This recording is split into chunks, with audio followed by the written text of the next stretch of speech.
What up, all my game boys and my game girls? It's your girl, GameGyrl Color here, and welcome back to GameGyrl Cast, Gaming and Tech News Podcast. I'm so glad you guys are here today, and welcome any new and returning listeners and or viewers. Now, that's the first thing. Number one, I'm sorry, not number one. I just said that was the first thing. Number two, it's a day late. As you saw, I do hope you guys saw my post that this was going to be a day late. We had a lot of audio and technical issues, but we got some of them fixed to the point where I lost over an hour of my podcast. But I guess that's okay because I didn't want it to be that long of a podcast. I didn't mean for it to be 2 hours, but I had a guest on with me and we did a lot of talking, a lot of conversating about the new games that's coming out and stuff like that. And he had a lot to say. So, we have an hour. We have 51 minutes of this podcast, and I do hope you guys enjoyed the conversation, and I hope you guys join in the conversation in the comment sections below. And yeah, just, let me know what you guys think about the new games, and if there's anything you'd like to add, or, if you have any tips for me as a gamer that's going to be trying out these new games soon, anything like that. But yeah, I won't hold you guys too long on this intro. I just want to let you know, yes, we have some. And I also want to let you guys know it is going to cut out at the end because, like I said, the audio, it gave out on me. So I'll be back. Voiceover GameGyrl will be back and meet you at the end of the podcast. Until then, enjoy. I love you guys. Thanks for joining, and I'll see you next week. So right off the bat, tell me your thoughts on the latest Mortal Kombat news with the latest characters and the trailers that we've seen so far. First of all, first thing I'll say is if anyone's watching me right now and looking like I'm tired, I'm really not. I'm literally looking at your screen while we're talking, so it looks like I'm tired. I'm not. Well, the camera's right here, so maybe you want to talk to the audience. No, I'll talk to you. Oh, okay, that's fine. They'll just listen. Yeah, they'll just listen. So yes. Yeah. To be honest, earlier we saw. Let me do some. So earlier we were looking at looking at some of the latest trailers. Yeah, the latest trailers for Mortal Kombat. We were looking at things that showed Scorpion, Sub-Zero, showed the smoke was going to be in there. And we also saw some other familiar faces. Like we saw Jackson there. We saw what was his name? Johnny Cage. What I thought was kind of cool about seeing those two was that one, the same clothes Johnny Cage had was the same clothes he had in the first Mortal Kombat movie. Really? Yeah. So I thought that was kind of cool with the $500 sunglasses. Not the $500 sunglasses, y'all. Yes. And then when we saw Jax how he looked like back in Mortal Kombat 2. Besides the whole fate, which he still had, like you actually saw him with his actual arms. Like he didn't have the mechanical ones. Yeah, that's wild. The only time I knew about him missing his arms is when because wasn't he missing his arms in the movie, or did he lose his arms in the movie? So in the first movie, he was only on camera for like maybe 30 seconds. Okay. And then in that movie, he had his arms. He had his arms. Okay. Yeah. I ain't seen him in years. So. Yeah. But in the second movie, and what was that? Annihilation? Mm-hmm. He showed up on the screen with the metal arms. The metal arms. Okay. But the weird thing about it is that with Jax, the whole thing is that Jax got his arms tore off. But in Annihilation, it looked like it was just some stuff that was just he still had his regular arms, and there was just stuff that was surgically added to his arms. So that was kind of different from the movie. But in this, it was nice to see, even though he showed up just for a little bit. Yeah. I fanned out because I'm a big fan of Jax. Absolutely. Major Jax Briggs, that's my favorite MK character. Okay. Another thing too I saw was that I saw what's his name? I saw Sector and Cyrex, and they looked real clean. Okay. And people recognize Sector and Cyrax from the past couple of games, but it's just like just to see this, especially with the direction they're going with Mortal Kombat 5, it's like everything looks clean. So there's like it looks just very clean and nice and just appealing. Yeah. And then seeing Sector and Cyrax when they're fighting alongside other characters and they're doing some of their old moves that we saw back in Mortal Kombat 3. It was just a surprise. And I'm like, I see Sector, I see Sector just flying in the air and then doing like and then seeing all these missiles coming and shooting, hitting people. Yeah. And then you see Cyrax with his balls. Pause. Large pause. With his self-destruct bombs, and he's like puts them to the person's face, and boom. That's how the one that was kind of cool. I thought that was pretty funny. Yeah. I thought that was pretty funny. And I think I want to see people. I want to see characters' reactions because that's nothing too. When that happened, another person came on screen that I haven't seen since I think Armageddon. I think Kenshi. Kenshi is a blind swordsman. You know, the one with the tie around his eyes. Yeah. Okay, got you. Yeah. I believe it was Armageddon. I could be wrong, but it was back a while ago. Mm-hmm. But so basically, when Cyrax hits him with the balls, and he's like, you know what I'm saying? It's kind of I kind of want to see how other MK characters' reactions are gonna be because I bet you each one's gonna be kind of funny. Yeah. And then we saw Frost. Saw that. And the thing is, like people saw Frost in the previous games, which Frost is she is a believe she used to be a Lin Kuei ninja, but then she turned her body into cybernetics, and that's what a lot of people remember her as being a cybernetic fighter. Okay. But she used to not be cybernetic, and that's what we actually saw. We actually saw her in her regular human form. And there was another character. Oh yeah. And then there's some new characters. There's not new rather, but there's characters coming back who we haven't seen in a very long time. Okay. Like we haven't seen Li Mei in a long time. I think last time we saw him was in Armageddon. And then we also saw Tanya. Now Tanya is a very special case for me. You told me about her. Yep. Yeah, because Tanya, when I first saw Tanya, I believe it was in Mortal Kombat 4, if I'm not mistaken. Okay. And of course she was a brown skin character. She was black. Mm-hmm. But a couple games ago, we saw that Tanya came back. But the thing is, we didn't see Tanya as a brown skin character. She was a light complexion. Mm-hmm. And I thought it was kind of weird because I know Tanya from this. And another thing too is that we know Tanya and Li Mei. They were all part of this little clan. Mm-hmm. And if I'm not mistaken, and they're kind of telling the whole story that's from back in that during that game during like Mortal Kombat from past. Okay. They're kind of bring back certain stories from that. Okay.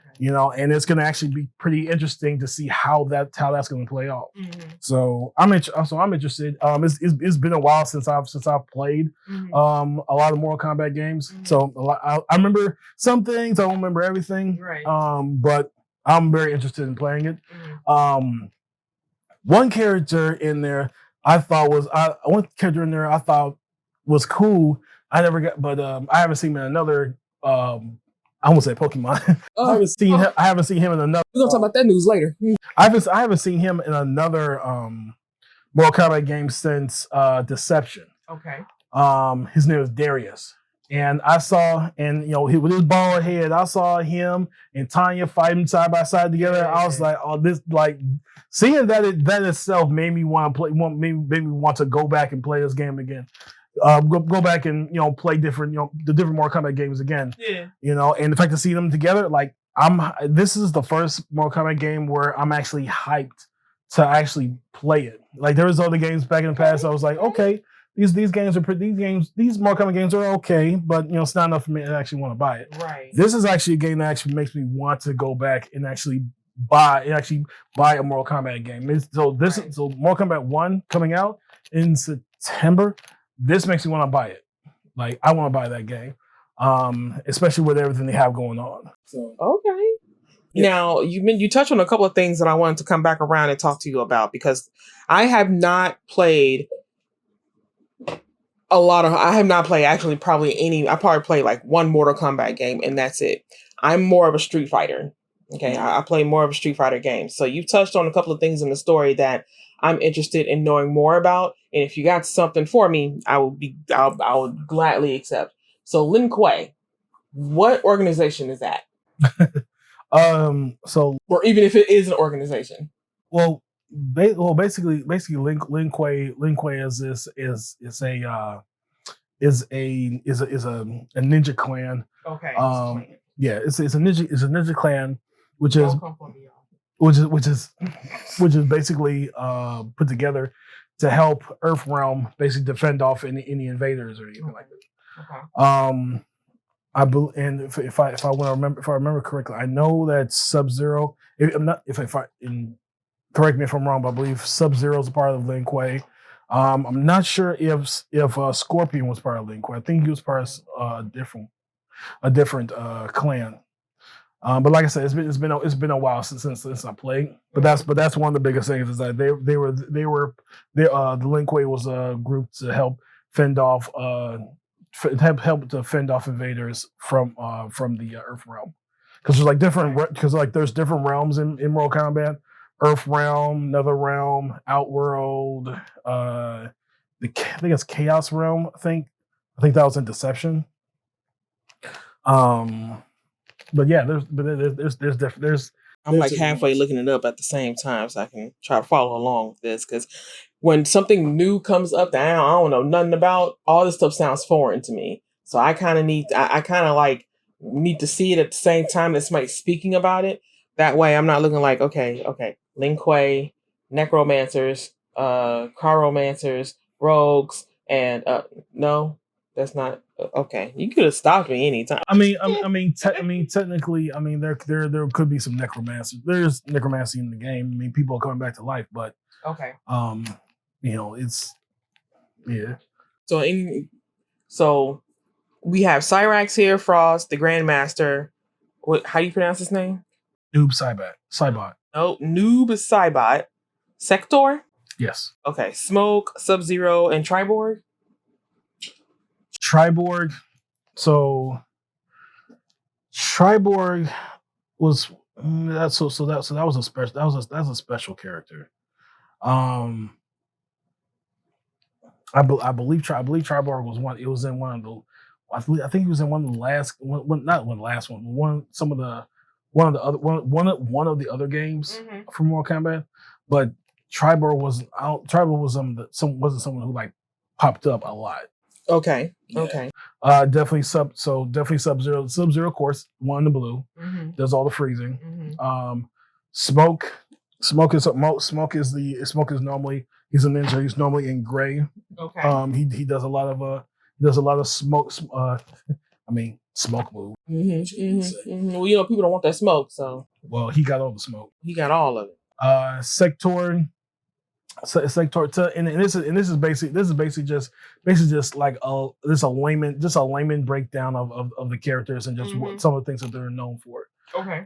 Sector and Cyrax, both of those at one point they were ninjas, but they gave their bodies up to become cybernetic units.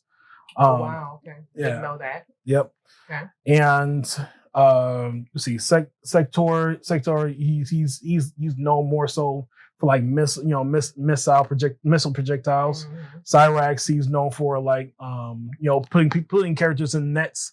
And also for explosions. Okay. So one of the cool things I liked about Cyrax was that one, he can throw little bombs at people. Two, he can blow himself up, and then he can appear behind you in another position. And then one of his fatalities was actually one of my favorite fatalities was that he can actually self-destruct to the point where he can blow himself and you up. So he got the Voltorb powers. Yeah. He out here Voltorbing. Yep. Yeah. So wait, but you said he can blow himself up and then appear behind you? Yeah, basically what is that? Transportation? Not teleporting. Teleportation. Okay, so yes. he got Abra and he got Voltorb powers. Yes. Okay. Yes. Well, see, I gotta equate all my stuff to Pokemon, or else I'll be all like, wait, what? So okay. Yeah. And Sector is the same way. Like he can't. If I remember correctly, he can't blow him up, but he can teleport from one place to another. Noob Saibot. So the funny thing about Noob Saibot,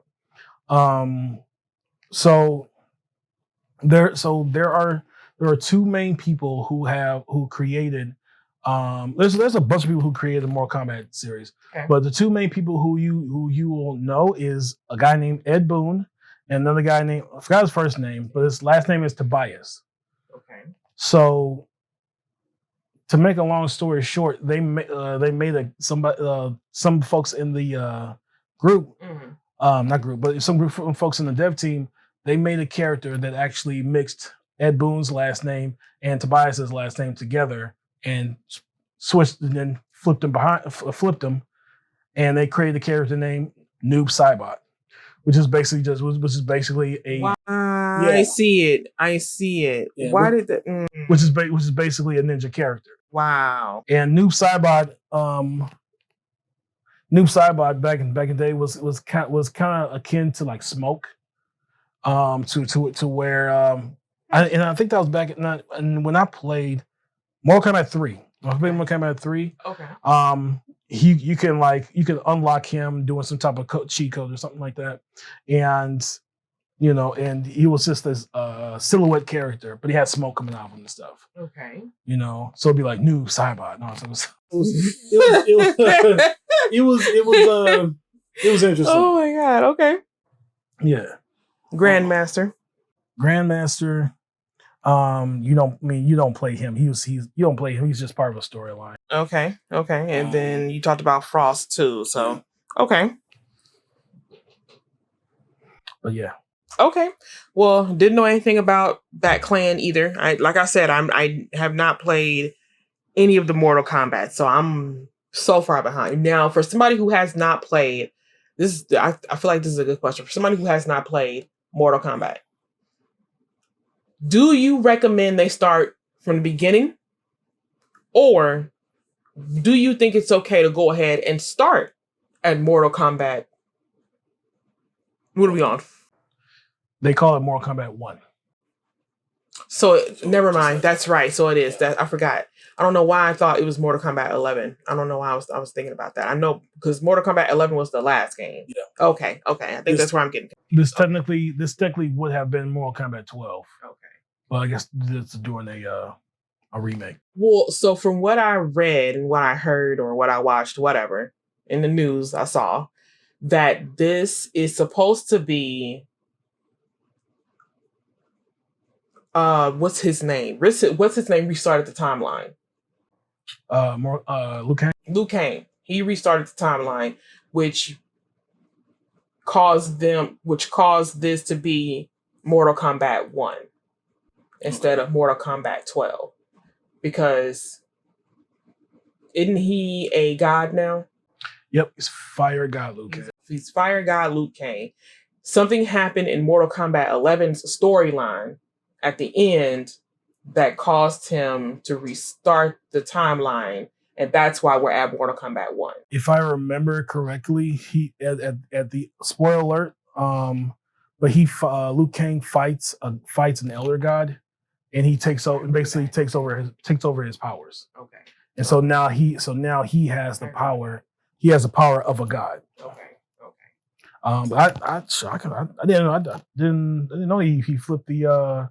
He flipped the time. Yeah, I'm gonna post that video so not only me and you can see it again, but they can see it as well. But yeah, that was the whole story. Was that he restarted the timeline, and that's why we're back at Mortal Kombat 1.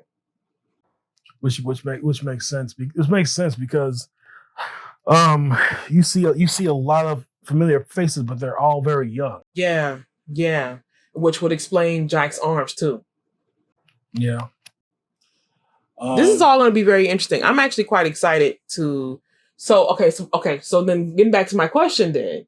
So then for somebody who's never played Mortal Kombat and doesn't really know the story like that, would you consider this a good starting point, or do you think they should still go check out the older games? I don't think it's going to matter. Okay. And the only reason why it's not going to matter is because in so much perform, every Mortal Kombat game is gonna tell a particular story, and there's gonna be times where it's, characters will reference things that happened in the past, but at times they give a good reference. They give enough good reference to where you don't feel too much like, wait, what happened? Because they'll be like, I remember when you cut my head off last time. You know what I'm saying? Or something like that. Like, and it's not gonna be to the point where it's not gonna be too much to the point where it's what's the word I'm looking for?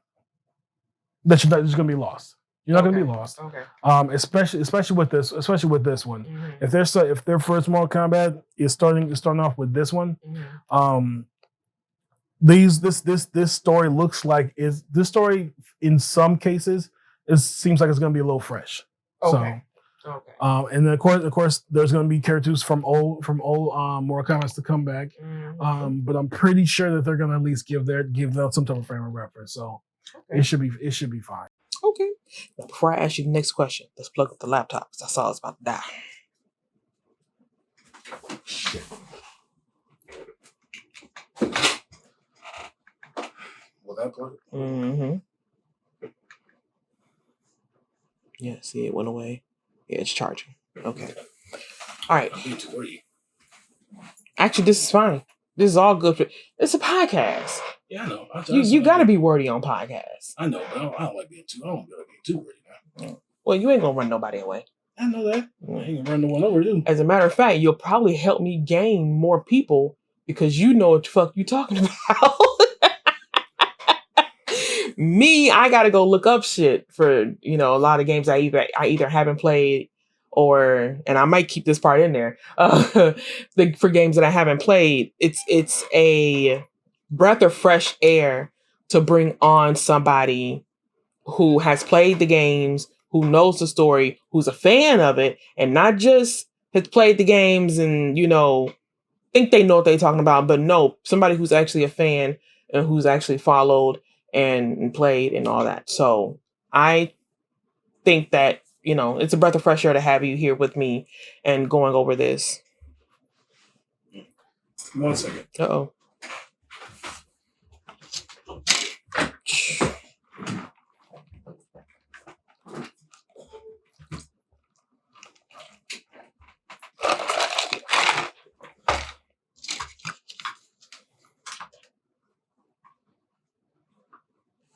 There you go. Okay.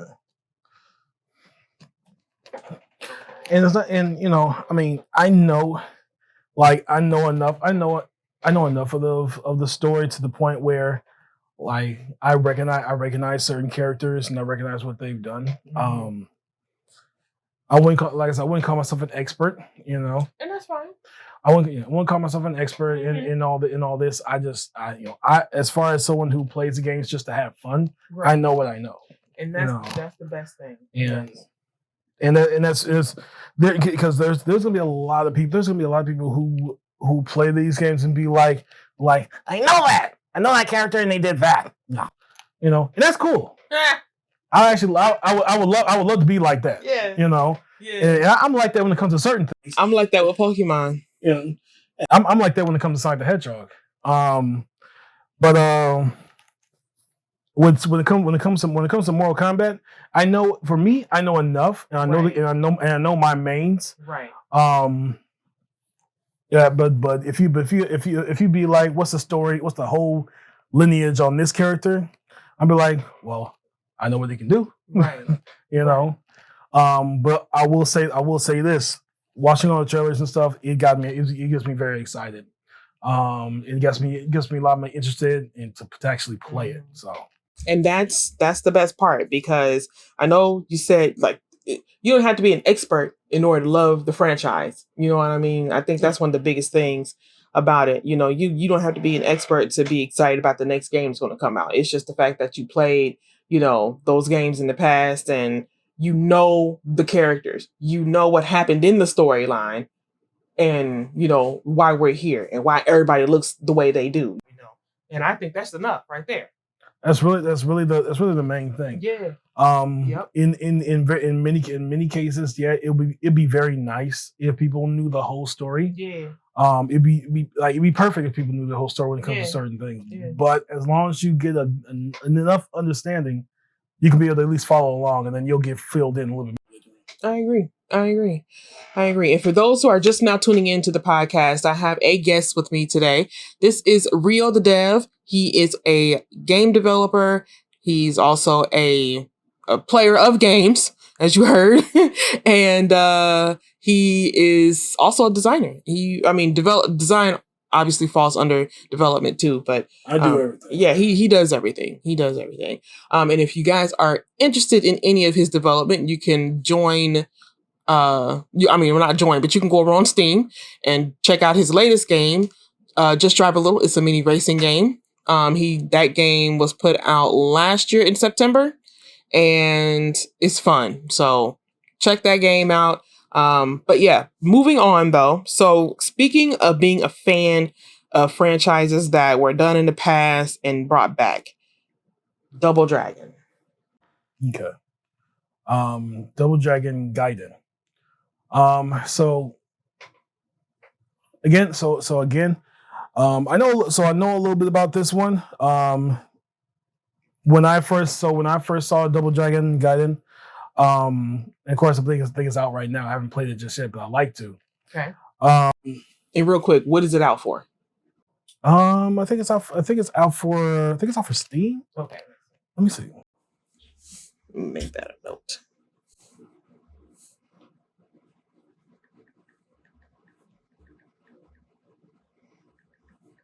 Okay.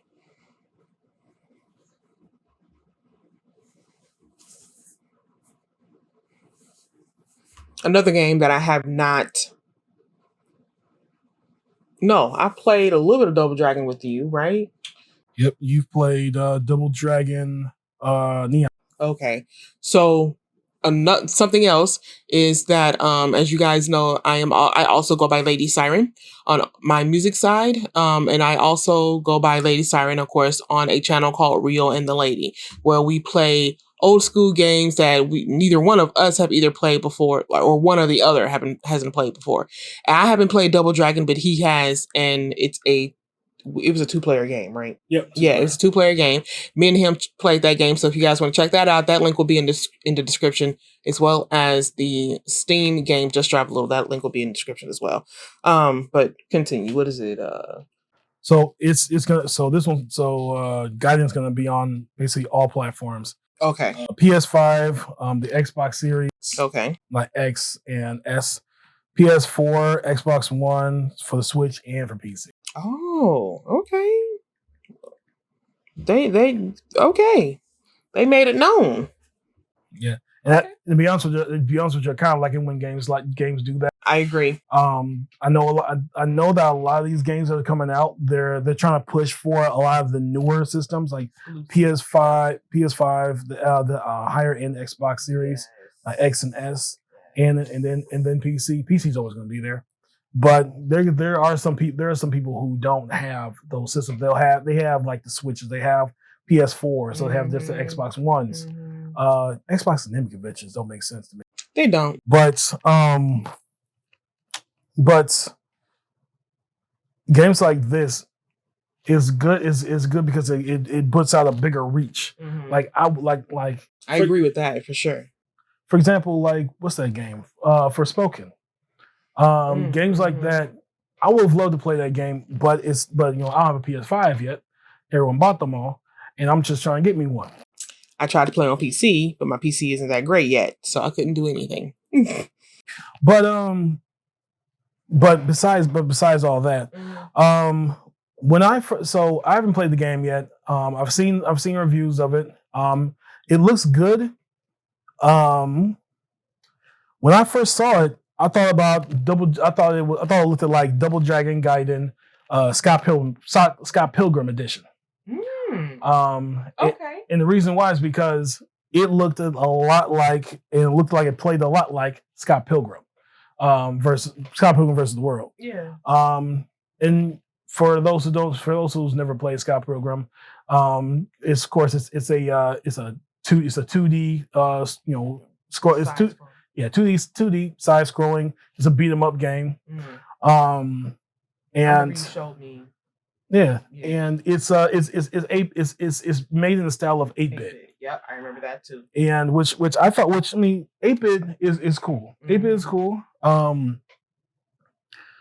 When it comes to it's pixel style, but when it comes to Double Dragon, I would think that it would be more so of a more artistic stylized style, because I like seeing more of the colorful side, more of the more full body side of Double Dragon. Okay. I can see something like that art style built for Scott Pilgrim, or built for Teenage Mutant Ninja Turtles, or built for or before like the Simpsons, because the Simpsons had a beat 'em up game too. The last Double Dragon games that I played in the past were Double Dragon Neon for the PS4. I played a mobile game of Double Dragon in the past, and of course I played Double Dragon. I believe it was Double Dragon 2. I believe it was for the NES system way back in the day. So then this one, I mean, I'm not gonna lie. Besides the whole art style, I thought it looked kind of cool. It was one of those things where it's like, you can pick several different characters. And people in the past who've played Double Dragon, you play as mainly two people, either Billy Lee or Jimmy Lee. Either blue character or the red character. But this one you can play as different characters. Like you can play as Billy, you can play as Billy, you can play as Jimmy, you can play as Marin. Marin has a rocket launcher for some reason. I'd like to check that out. I believe I saw a Bobo on there, and a Bobo was that great big old steroid looking cat. And a Bobo used to give me a lot of problems when I played different Double Dragon games, because he's just so big and bulky, and just. Did it mess with his speed? Did it mess with his speed as being a big bulky character?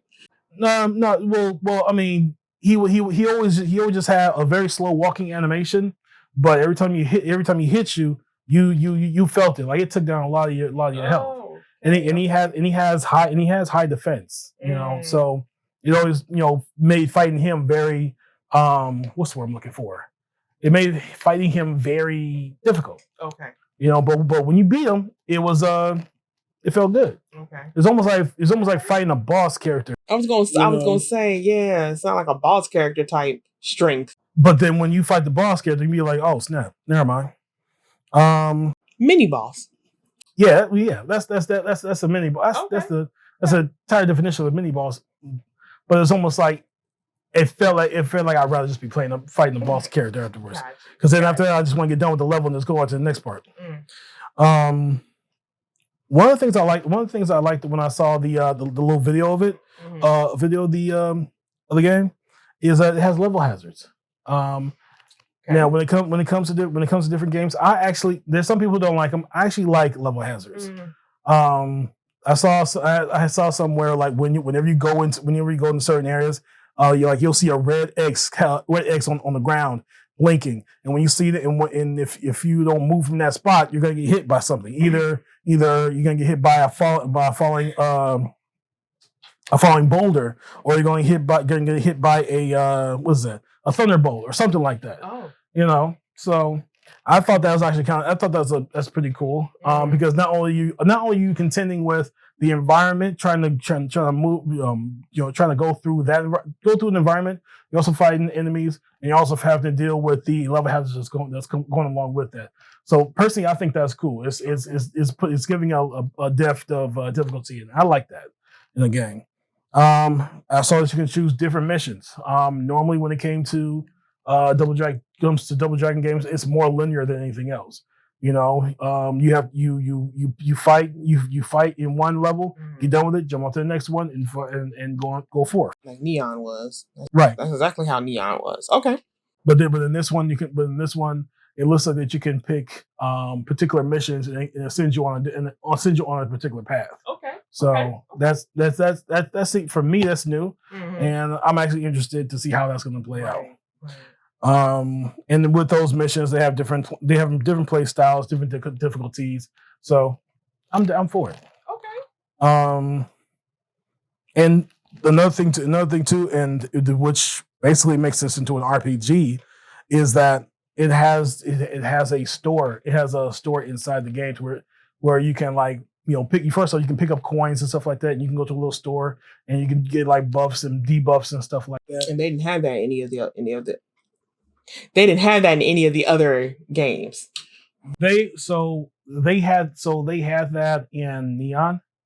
And I'm just not remember. They had that in Neon because in Neon you picked up, like, once you beat somebody up or you break the what do you call that thing? That's right, one of those barrels are in there. Yeah, yes, I remember those now. Okay.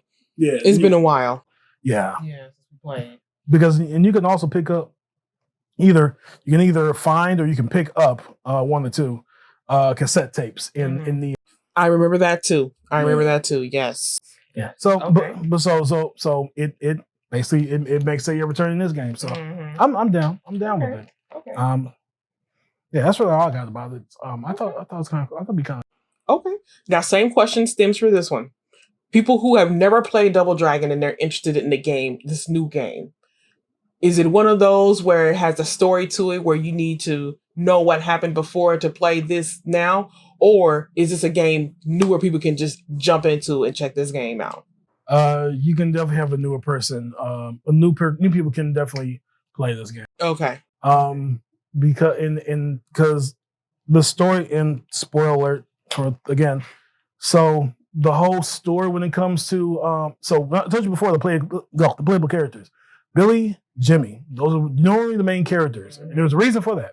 Okay. Because in the originals, what happened in the beginning of the game was that Marin gets kidnapped. I remember that. Someone comes up, punches Marin in the stomach, and then picks up and walks out. Yeah. And then just literally a second later, then either Billy or Jimmy comes out, and they're like, Marin, where'd you go? Oh, they're over there. But they could have just ran down the street and grabbed them. That would have been the end of the game. But whatever. Right. I mean, hey. But in this one, Marin actually plays a part. So this actually seems like it'd be something new. Okay. So makes sense. So whether you're a seasoned player or someone fresh to the series, if you're a seasoned character or someone fresh to the series, you can go ahead and play. Anybody can just go ahead and just pick this up. Okay. Cool. All right. And then last but not least, while I still have you here as my guest, which, by the way, thank you for coming onto the podcast with me and again going through these games that I have not touched and that you have more of an insight on. I very much appreciate that. Real talk. The last game I wanted to talk to you about is Metal Gear Solid. Now, we saw this for the Xbox showcase, the one that my channel got strikes for. But anyway, over on Twitch. And I was interested, but when Rio saw it, or my husband saw it, he got super geeked. So tell me more about Metal Gear Solid and how geeked you are for this new installment that's coming out. So when we first saw the trailer for it, we didn't know what it was. We just saw it was you just saw that she was just flying around this little area right here, and you were going over the trees, and then you saw a little frog and stuff, and then you saw a little bird, not a bird. Well, I think you saw a bird too, and then you saw these little insects and stuff like that, and then you slowly crept on like the on the on the waters and stuff like that, and then you saw someone slowly emerged. And then you heard a particular note. You heard bum bum bum bum. And people who know that sound, they know exactly what that is. They know that is the starting tones of Metal Gear Solid SnakeEater. So SnakeEater is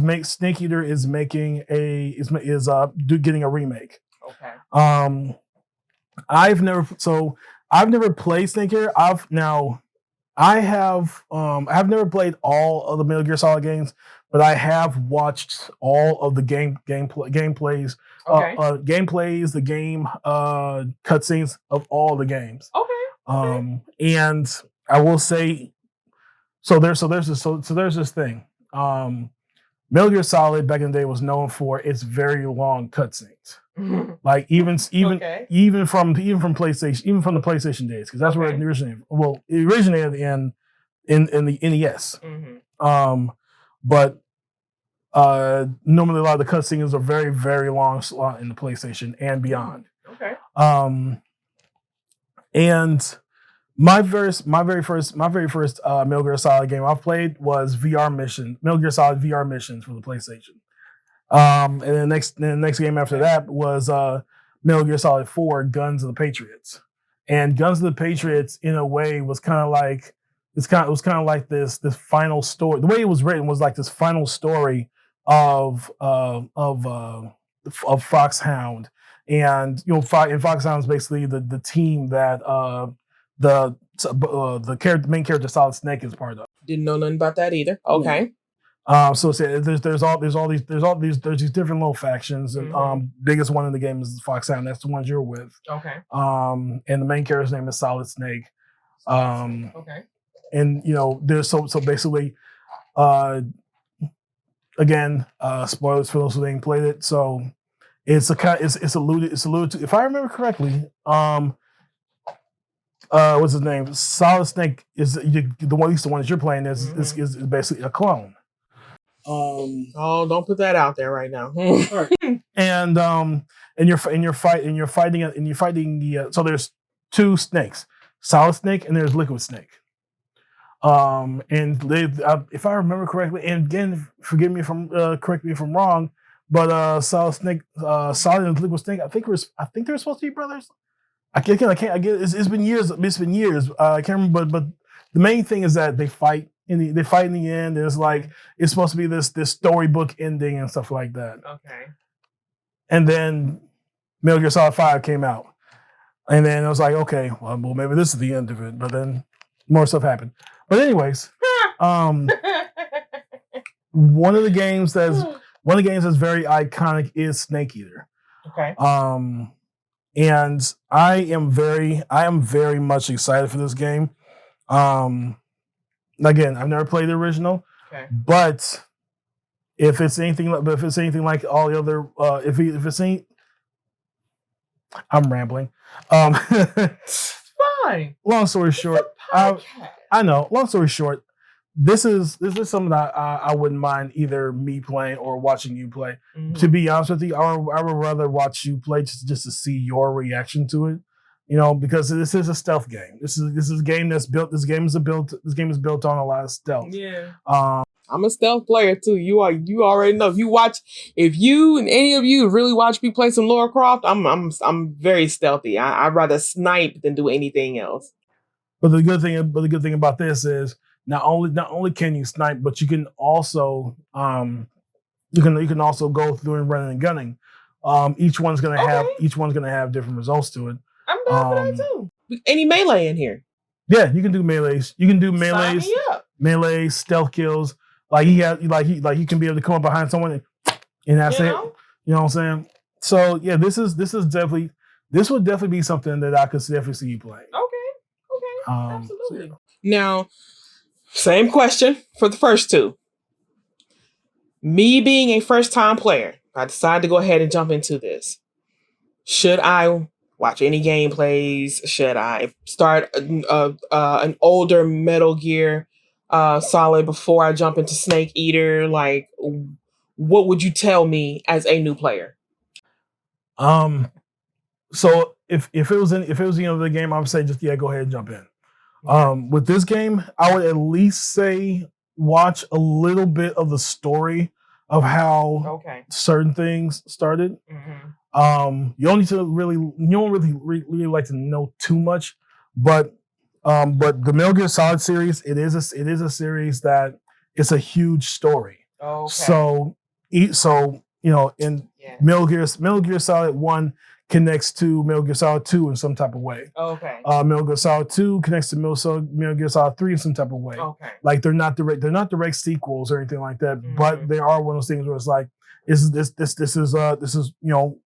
is like regular part of the story, sequel, prequel, because Borderlands going on. Okay. Yeah. Okay. And it's one of those things where it's like each game, like I said, each game is not going to be like totally linear. Okay. Okay. There's somewhere it's like it's telling the story from way back when, and I think that's what, and if I remember correctly, that's kind of like how SnakeEater is. Excuse, and that's kind of like how SnakeEater is in a way. Okay. To where it kind of tells a story from back then a little bit. Okay. So to be honest with you, if you're new, I would still say just go ahead and just jump in, because games like this, though they're remakes, they'll still give you that frame of reference, just so you're not like wondering, wait, who's this, who's that, Right. They'll games are doing remakes, they'll at least do that. Okay. Okay. So this be good. Yeah. So as you know, I'm a person who does not like to start in the middle of a story, or towards the end of the story, or the part 3 of anything without knowing what happened in the beginning, the middle, and possibly the end. I need to know what happened in the story and who did what to who, how we got here, and all that stuff. So absolutely, I'm definitely going to check out some older games. Probably going to watch a playthrough, because I'm probably not going to be able to play MGS 1, 2, or whatever else came after 1 and 2.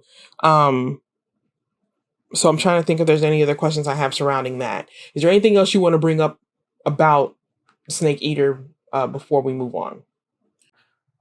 Yes. Okay. The theme song is magic. Like name? The theme song. The theme song, yeah. SnakeEater. The theme song, the SnakeEater. Yeah. This is just purely just me. Like I love, just like a lot of people, I love the theme song. Okay. Because the song almost feels like it tells you the story about the game in a way. It's almost like that's what it feels like. But the song is freaking beautiful. Okay. And it's like, I'm looking for good music, so if you saying that, then absolutely, I'm gonna check out the soundtrack too. Yeah, it's very jazzy. Okay. It's the person singing it, they singing it from the gut. Oh, you know what I'm saying? From the land down under. Yeah. So yeah. Listen. So and when you play a game, you hear that song, you know what I'm saying? You're gonna be like you gonna want to sing with them too, or you're gonna get swooed and swaying and all that type of stuff. Yeah. So it's like I bet my life not for honor, but for you, SnakeEater. Something that no one else. That song is this song is cool. I love it. I freaking love it. Yeah. So and that's one of my biggest. It's small, but it's one of the biggest. This one of my biggest takeaways from that game is the doggone song. Okay. So yeah.